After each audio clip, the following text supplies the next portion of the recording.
većini akcija pripadnici ove jedinice su pod velikim stresom. Od naše hladnokrvnosti zavisi i ishod akcije.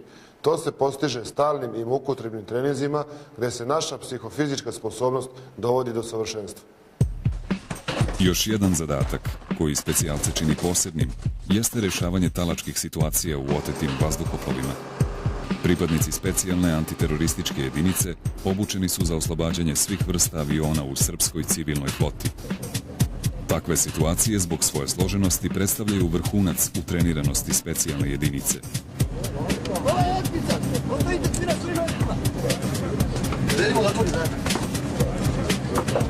Kapitan, mi otvorite vrata.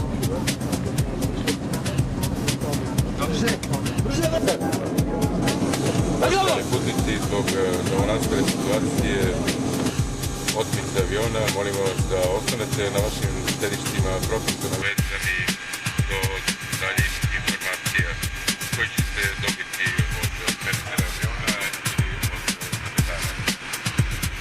Baza za Delta. Baza na Srijem. Delta na početnom položaju i spremna za izvršenje zadatka. Krenite.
S obzirom na činjenicu da specijalna antiteroristička jedinica rešava ekstremno krizne situacije, timski rad je neophodan da bi takve situacije rešili pozitivno.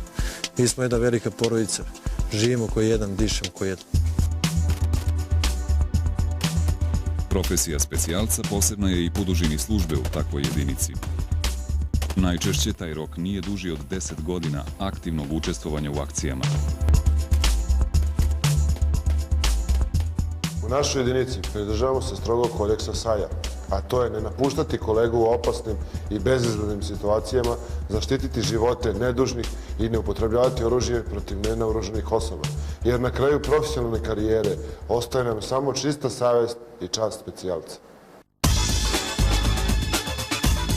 Ovom pričom pokušali smo da vas upoznamo sa ljudima koji žive daleko od očiju javnosti. Svojim zaslugama se ne hvale. Za svoje podvige ne traže specijalne privilegije, a posao kojim se bave sami su izabrali.